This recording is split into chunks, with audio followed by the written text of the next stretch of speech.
I've been around for a while. I've met some interesting people. Done some crazy things. So you'd think that there wasn't much that could take me by surprise. You'd be wrong.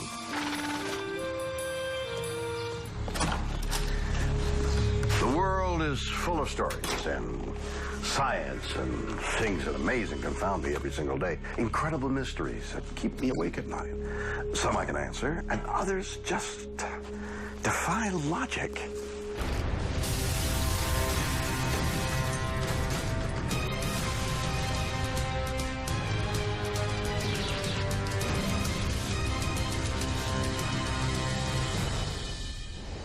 Have you ever seen a ghost or something that you think is a ghost?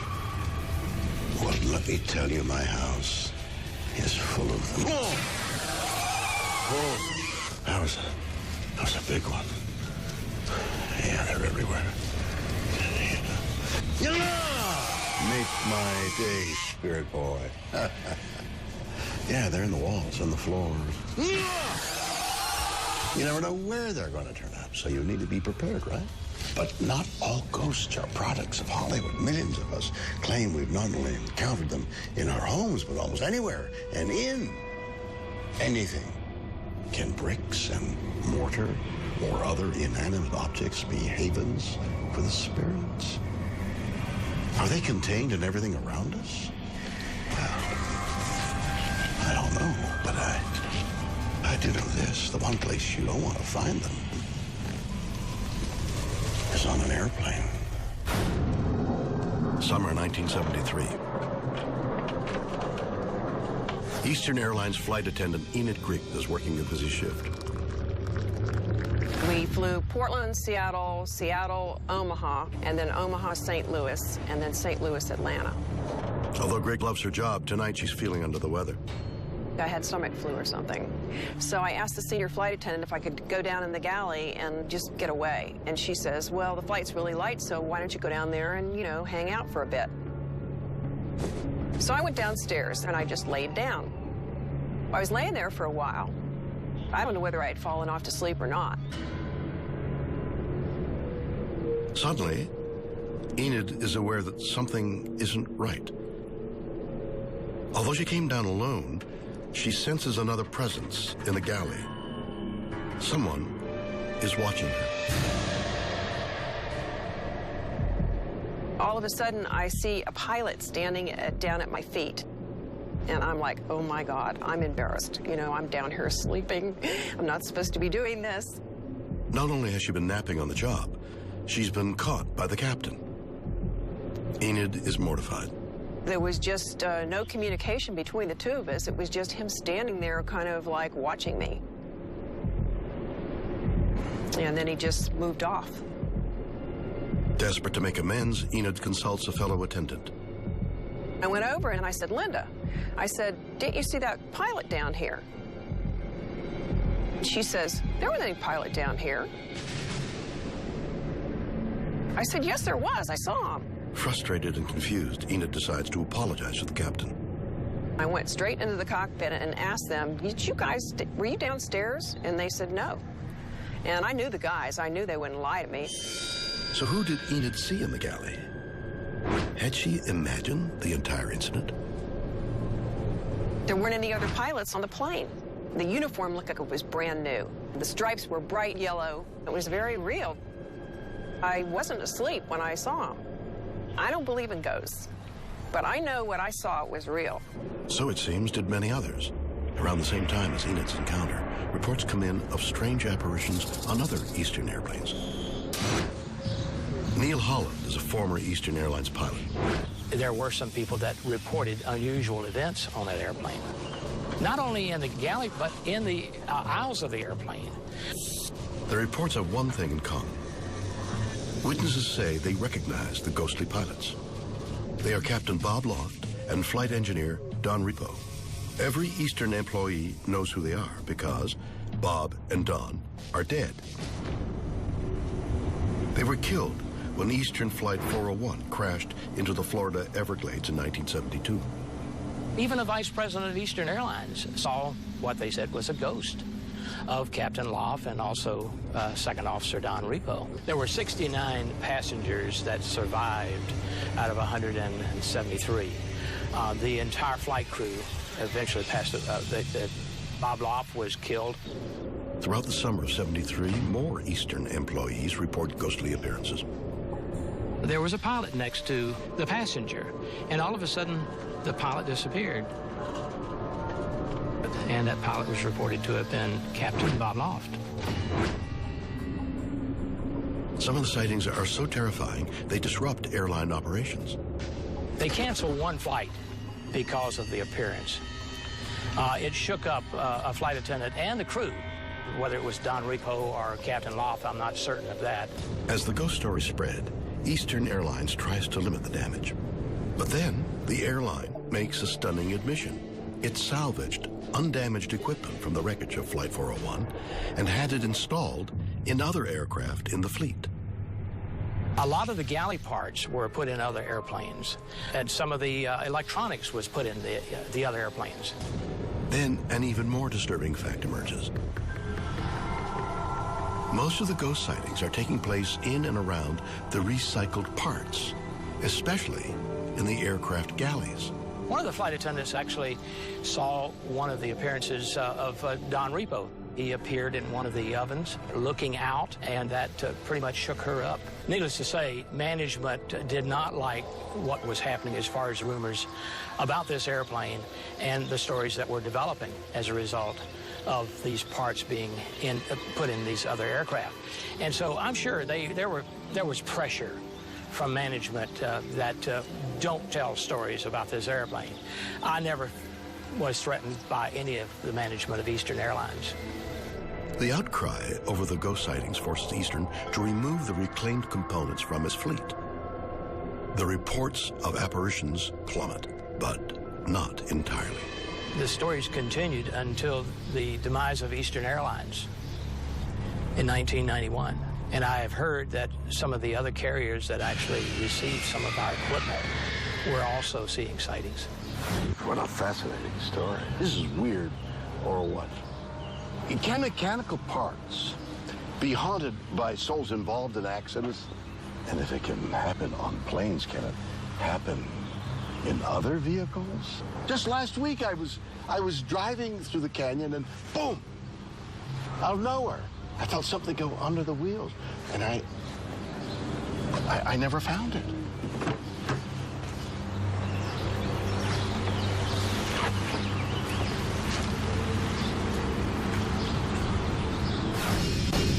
Did ghosts from a crashed plane haunt Eastern Airlines flights? Paranormal researcher Teresa Bain is the author of the Encyclopedia of Demons.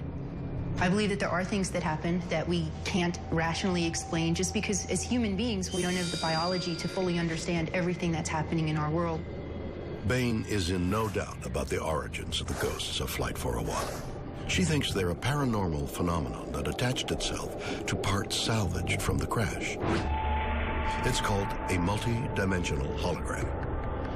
Multidimensional holograms are what some people call ghosts, and it's when a human's energy is transferred and imprinted upon a place or an object and is able to penetrate the veil between dimensions. Bain says that unlike a ghost, these types of apparition cannot actually speak or react to human beings. That would explain why the ghostly captain didn't say a word to Enid in the galley. I don't believe that any of the ghosts could have interacted freely with any of the witnesses at any point because it's like a recording. You can listen to your favorite records and you know where all the pops and cracks are, but you can't interact with them. But how do the aircraft parts get imprinted with these phantom recordings? Bain thinks it happened during the final moments of Flight 401 as Captain Bob Loft struggled to save his plane. Captain Bob's final moments had to be absolutely terrifying and horrific. He had these lives of these people at stake. He had to do everything he could to save them, and he knew he was not going to be able to. Bain theorizes the dying captain's psychic energy was so strong it had the power to defy the laws of physics. In his final moments, when he did expire and that energy was released, it had to be a tremendous explosion. And with such energy and force that it must have been released in. I have no doubt whatsoever that it embedded in those objects. Sleep specialist Dr. Charles Samuels doesn't think so. Personally, I do not believe in ghosts. We have patients who are actually referred because they believe they're seeing ghosts. And this is called a hypnagogic hallucination, and it occurs in very specific situations. And in 2 of the cases that I can remember of a few, they're actually related to the withdrawal of significant street drugs. But he does believe flight crews were having visions. These people could perceive that they saw ghosts, where in fact it really was more a hallucination. But what could have caused the hallucinations? It could be something flight crews suffer from more than almost any other profession: sleep disruption. People in the airline industry clearly are exposed to situations where they don't get enough sleep, or they're also sleeping at a different time or awake at a different time. This leads to the disruption of one of the body's most delicate mechanisms, the biological clock, or the circadian rhythm. The circadian rhythm is our daily biological rhythm, which is controlled by a specific part of the brain. And it's that place in the brain that sets our clock every day. And human beings have to have their clock set every day. Circadian rhythm is controlled by a part of the brain called the suprachiasmatic nucleus, or SCN. Sunlight comes through the eye to the retina. It sends a signal back to the SCN, and that's what sets up the clock every day. But when humans are sleep deprived and their biological clock isn't reset, Dr. Samuels thinks the brain goes haywire, leading to a state where people experience hallucinations. Could sleep deprivation account for the sightings of Flight 401's dead pilots? And if so, why did they stop after the airline removed the salvage parts? Ophthalmologist Dr. Andrew Dahl agrees that hallucinations are behind the Flight 401 ghost sightings. When I first heard the story about the ghosts, I immediately felt that these people were not lying. To them, it was a very real event. But he thinks they're caused by high-energy radiation from outer space, known as cosmic rays. Cosmic radiation is radiation that's released by the sun through sunspots and solar activity, and also by other areas in our galaxy where supernovas explode. Dr. Dahl is convinced this high-energy radiation is especially hazardous for pilots and flight attendants. The higher you are above the plane of the Earth, the more cosmic rays there are. Flight crews fly at high altitudes. Therefore, they are subject to higher levels of cosmic radiation than the normal person. In addition, they fly over the poles on flights between Asia and North America, let's say, or South America and Australia. And the levels of cosmic radiation are much higher at the poles because of some irregularities in the Earth's magnetic field. Dr. Dahl is certain that radiation has a devastating impact on the eyes, causing cataracts, where the lens of the eye clouds over. Flight crews are 3 times more likely to develop cataracts than the normal population. But how do cataracts cause hallucination? The answer could be a rare condition known as Charles Bonnet syndrome, where the brain compensates for vision loss by creating its own images. There was a Swiss philosopher by the name of Charles Bonnet, who lived in the 18th century, whose grandfather had limited vision. And Charles Bonnet's grandfather would describe to him, with his limited vision, all the things that he could see. People, faces, imaginary things, things he'd seen in the past, strange objects. And we know now that this happens in people who have significantly decreased vision. It's called the Charles Bonnet syndrome. We have found that if you close your eyes or you dream, your brain by itself, with your eyes closed, produces visual images. Sometimes the images from the brain supersede the images from our eyes and fill things in or replace things. A flight attendant that's waking up, vision's a little blurry, darkened area, will see something and their brain will fill in the difference and come up with a ghostly image, which their brain is manufacturing, which will seem perfectly real to them. Were the ghosts of Flight 401 only dancing across the aircrew's retinas? Or were the plane's spare parts haunted? And who or what did Enid Griggs see in the galley? We may never know. Weird or what?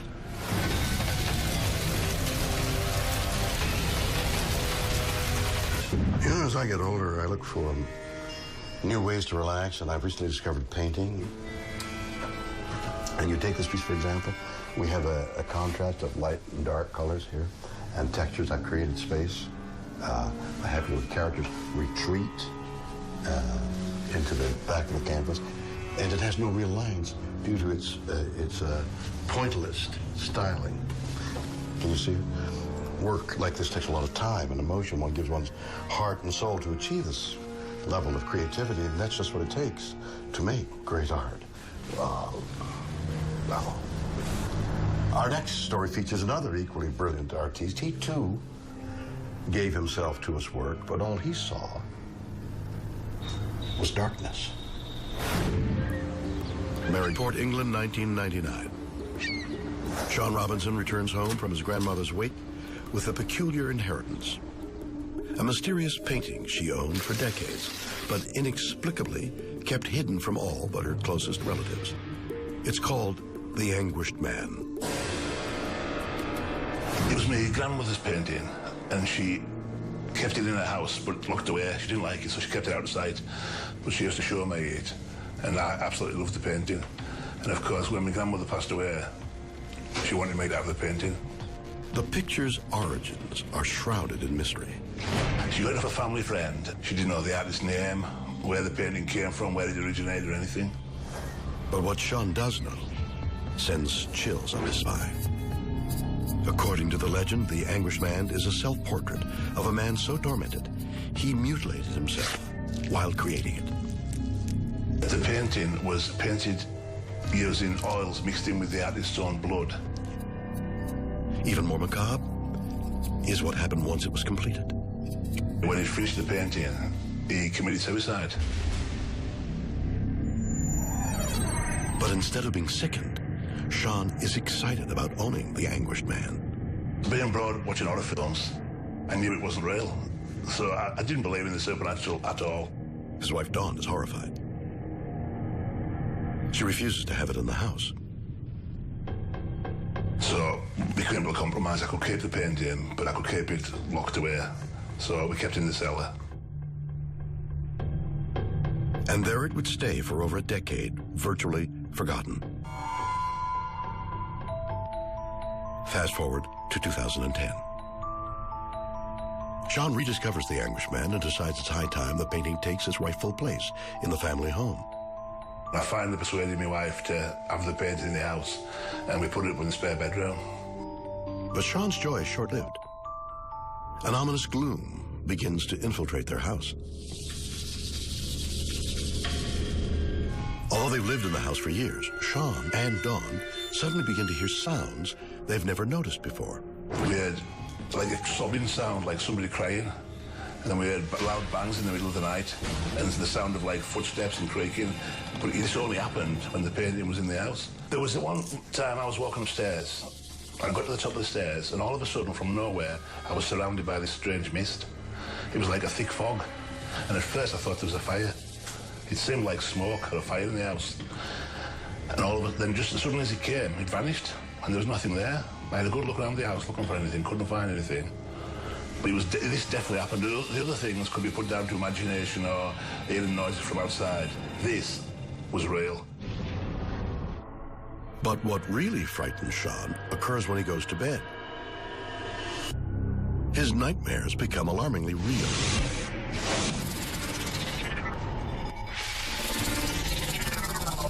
I kept seeing this figure at the bottom of the bed.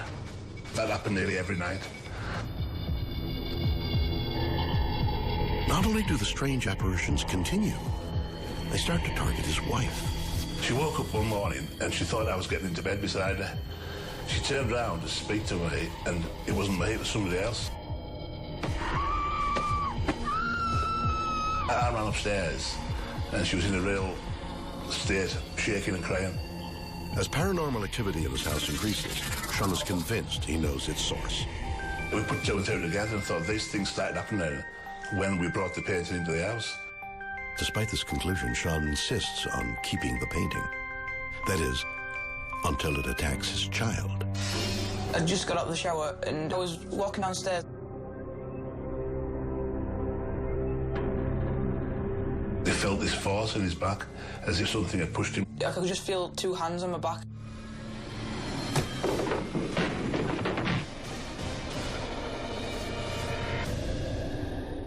For Sean, it's the last straw. He decides to lock the anguished man away for good. The painting was back in the cell again. I couldn't take a chance if anybody was in any danger. With the painting in the basement, the hauntings stop. But Sean's obsession with the anguished man doesn't. He brings it out again. This time he hopes to capture whatever is tormenting his family on video. I set my video camera up overnight and left it running for about 8 hours. Over the following 3 nights, Sean's camera captures remarkable events. First, a series of unexplained sounds. Then a door seems to close on its own. Followed by the appearance of a ghostly figure. Finally, Sean captures something he is sure is the evidence he needs. Someone or something tips over the painting. A lot of people are skeptical, and I can understand that because I was a skeptic myself, and I still am. But the footage is there for you to see. It wasn't faked. There could be a perfectly reasonable explanation, but I haven't found one yet. Despite everything that happened, Sean still owns the anguished man. I want to keep it. I'd love to have it end up. But I think now, since the incident with my son, I don't really want it in the house, just in case. I don't want to put anybody in any danger. Is the ghost of a tortured soul living in a painting in Sean Robinson's cellar? Barry Guy is a paranormal investigator. He thinks the Robinson family is the victim of a rare and dangerous type of ghostly visitation, an intelligent haunting. Intelligent hauntings are whereby spirits can interact with the living. They can make themselves known, we can communicate with them, they can move objects on command. They're even able to manifest themselves, so you can see them, communicate with them. Guy claims he knows how the anguished man acquired its supernatural power. I think that the painting might have absorbed some kind of energy, the artist's energy. It might well be a case that this painting itself has somehow transferred the soul of the artist who was in torment, and it's now affected the family. Guy is certain the attack on Sean's son won't be the last, and the next one could be fatal. The solution? Simple. He could destroy the painting, that could be one. He could actually take the painting outside of the home, remove it from the place he lives in, put it somewhere else, see whether that tries to stop. It would probably make life a lot easier for him. Yes, yes, yes, yes. So why doesn't he do it? Why don't you listen to the experts, Sean, huh? First this thing attacks you, then it attacks your wife, and then it almost kills your son. And what do? Nothing. Why do people behave like this? Okay, Sean, if you're watching, here's how easy it is, right?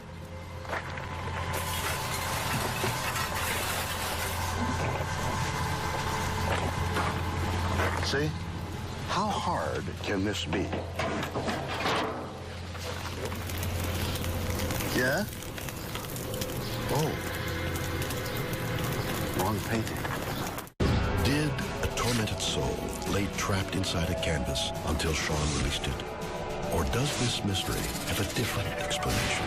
There are portals that open up into evil spaces. A family is tormented by apparitions after a man brings home a mysterious painting. Is the anguished man haunted? Psychiatrist Dr. Tracy Latz thinks the real story is even more out there. The anguished man is a portal to another world. A portal is a two-way opening or doorway that allows us to enter into or connect to another dimension, be that spiritual, astral, or out in space. This artist had actually used some of his own blood. Now, red blood cells are interesting. It's one of the only cells in the body that, as it matures, it takes the nucleus and it extrudes it or spits it out of the cell, so that that cell is governed solely by the consciousness of the person in whom the blood is flowing. From a metaphysical standpoint, blood represents consciousness, and by the artist putting their blood into the paint and then putting it on that canvas, he was actually infusing it with his consciousness.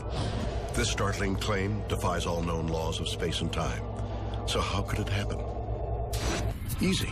Dr. Latz believes the artist did it unintentionally by simply focusing emotions as he painted the canvas. Portals are actually much more common than people know or think, because we can open a temporary portal just by saying a prayer, which may actually open up, if we're in our heart, to the spiritual realm. Did an artist allow an interdimensional traveler to enter the Robinsons' home?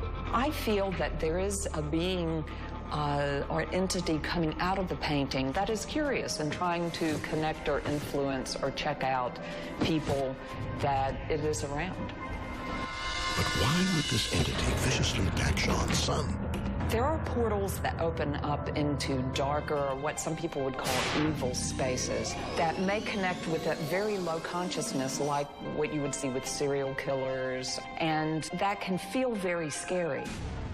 Did the painter of the Anguished Man make contact with beings from another dimension? And did one of them cross into our world? Not everyone is so sure. Paranormal investigator Mike St. Clair specializes in debunking fake haunting videos, and he's seen hundreds. When I look at most of these videos, they're jokes to me. I mean, they're so easily debunkable, they're easy to pick apart because people are doing the same things. They're not doing anything new. St. Clair says there are a number of gimmicks that amateur filmmakers use to create ghostly effects. You can use strings and pull objects, and you can hide them with editing. One of the easiest ways to fake a paranormal video is to use a static shot. Inside of a static shot, you can make things disappear and reappear. You can use poor quality video, low lighting, jumpy, quick-moving video. You can even use actors running past the camera quickly. Were tricks like these used by Sean Robinson? Everything in these videos are easily recreatable, and there's no reason that anyone in their right mind should believe that there's paranormal activity going on behind this painting. Is the Anguished Man video a hoax? And if so, how did Sean do it? St. Clair and colleague Jason Lundy are going to replicate an incident from the video, the ghostly door. With just a couple dollars worth of fishing line and some duct tape, you can pull off just about anything. It takes just minutes to set up. This is the tricky part, getting up underneath the door. Oh, we're looking good. We've got our bracket on the wall, so not only can I pull the door shut from here, but I can also use the other string and pull it open as well. So that's going to cut down on the amount of people that you would need to pull something off like this, because it's a possibility. The Anguished Man, it was only him doing the video, so therefore he wouldn't have a lot of people to work, and he had to do it all by himself. And this is a good way of setting something up like this and actually pulling this entire thing off with one person. Let's do some magic. The results are convincing. Look at that, it's a ghost. We did a better job than he did. St. Clair still believes in ghosts, but he thinks fake hauntings give paranormal sightings a bad name. It's important to expose the frauds and hoaxers because we put our heart and soul into what we do, and we take this field very seriously. Did Sean Robinson fake the Anguished Man videos? Or was he visited by a demonic entity that used a painting as a doorway from a parallel world? Weird. What?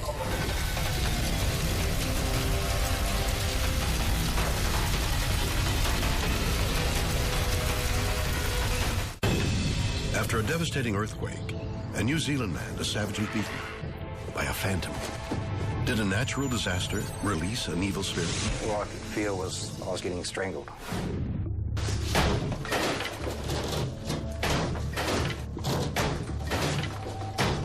Coming through. You know, when it comes to home renovations, I love to get down and dirty. Who needs master tradesmen when you can do it yourself, huh? There. A new doorway. May not be perfect, but who cares? But what if I told you that all this hard work could open other doors? Doors to things you would never, ever want in your home? September 1st, 2010. Alan Bennett and his wife Sandra put the finishing touches on their new home in Christchurch, New Zealand. Alan, a successful building contractor, has renovated the two-story house from the ground up. The Bennetts are still moving in when Alan has a surprise visit from a man he doesn't recognize. He said he was the son of the original owner.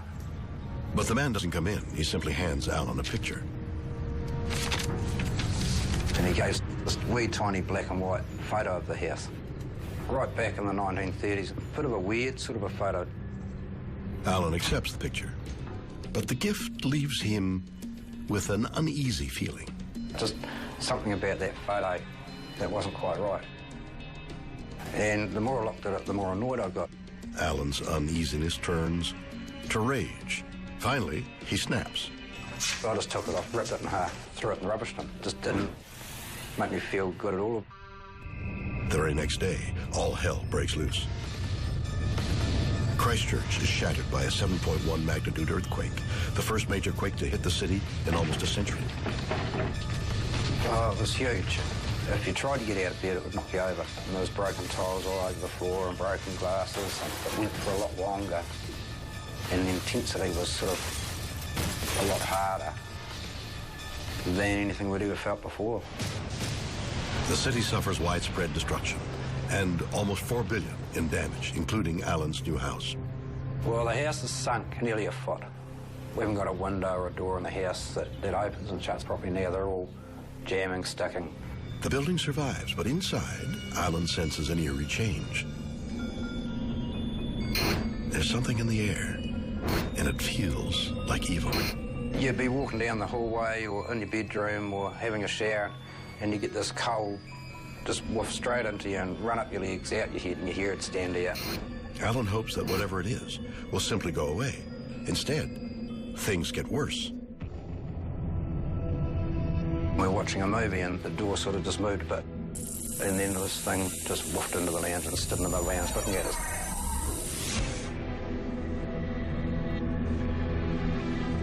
Didn't move forward, just disappeared.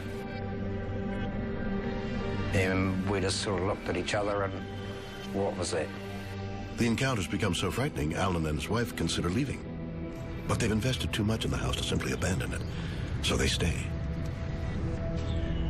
It's a decision they'll regret. At 3 a.m., Alan's woken by a terrifying noise.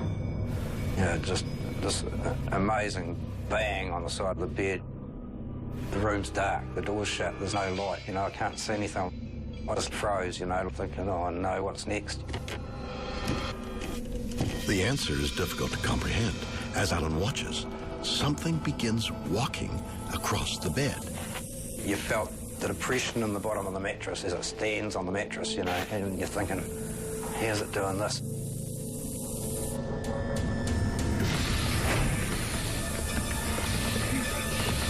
And then all of a sudden, it just pinned me down to the bed, so I'm trying to fight it off. As his wife looks on in horror, Alan is fighting for his life against an invisible attacker. I was getting strangled. I'm trying to fight with this thing strangling me out. It's like being sucked into a big plastic bag with a ton of bricks put on you. But just when Alan is about to give up, the unexpected happens. The violent presence disappears. The attack has left them so shocked they wonder if they imagined it. But they soon discover the truth. I had the fingerprints around the throat, the bruising. And the injuries don't stop there. Soon, Alan finds more evidence that he was assaulted by something real. When I was at work, my son said, look, show us your back. I said, but there's nothing there to see. I didn't want there to be anything, you know.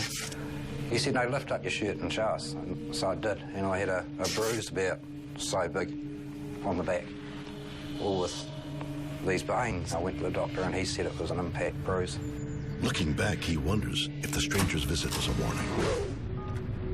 Whether the photo's got anything to do with it, I don't know. Like, it all happened within days of me ripping it up. Today, Alan has yet to come to terms with the attack. You know, I've often had close encounters with spirits and ended up with a hangover. But that was the bad old days. This is weird, or what? At first, some strange guy knocks on Alan's door, doesn't even say hello. Then Alan is struck by an invisible force who runs riot in his bedroom, doesn't even knock. All this after an earthquake. No wonder Alan's unhappy. Ghosts are usually ghostly.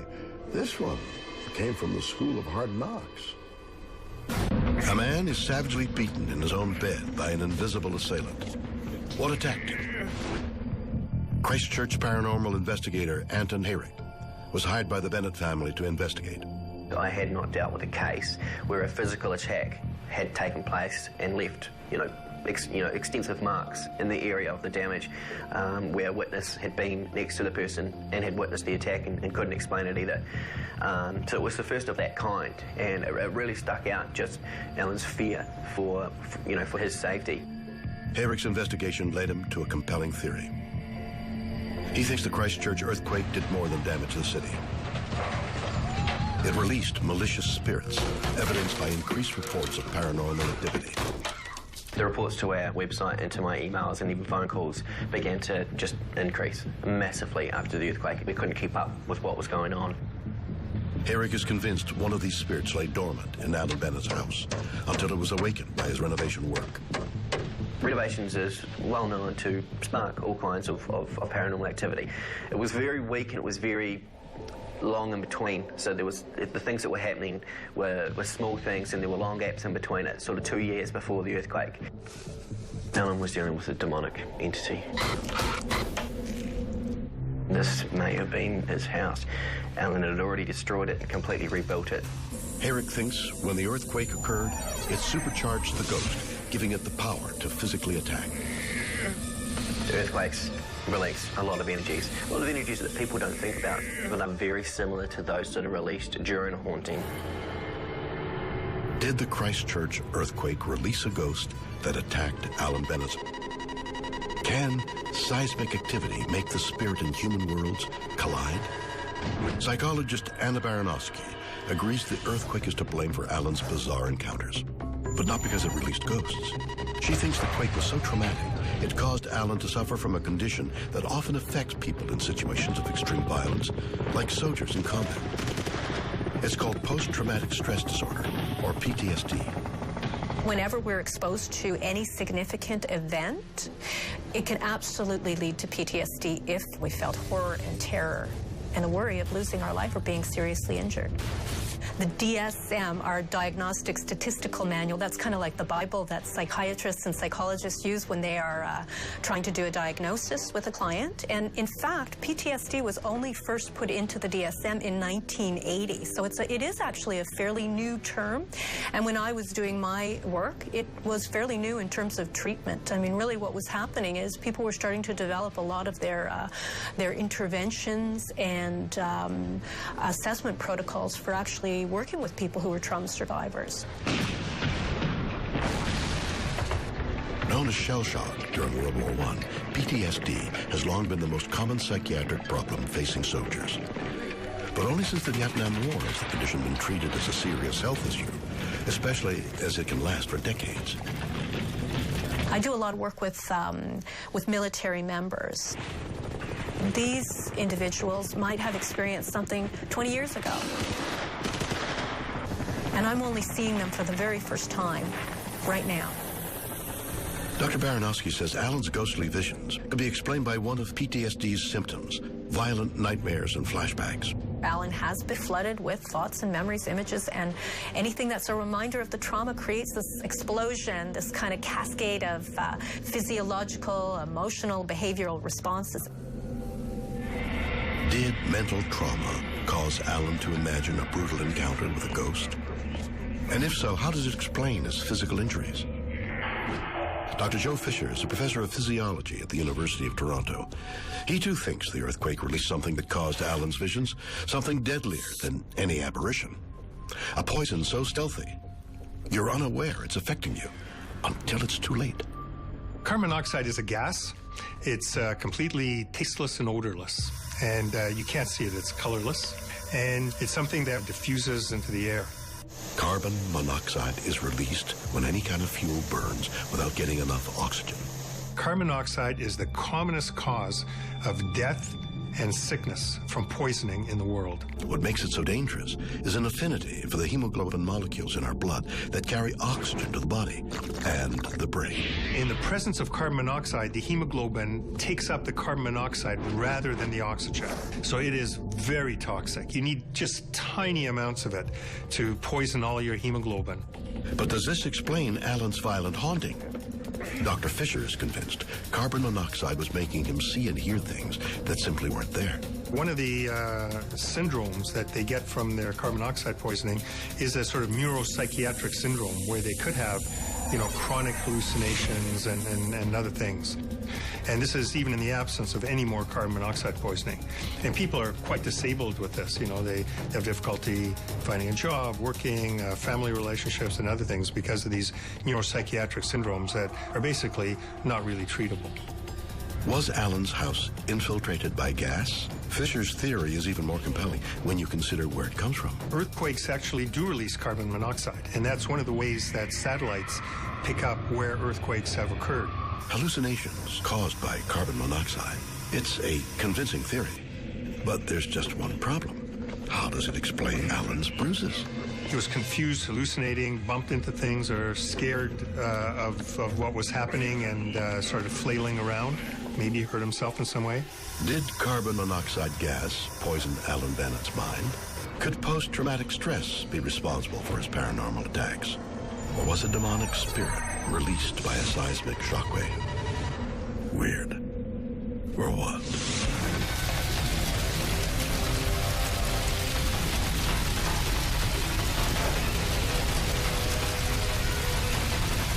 Join me next time for more stories that will undoubtedly be weird or what.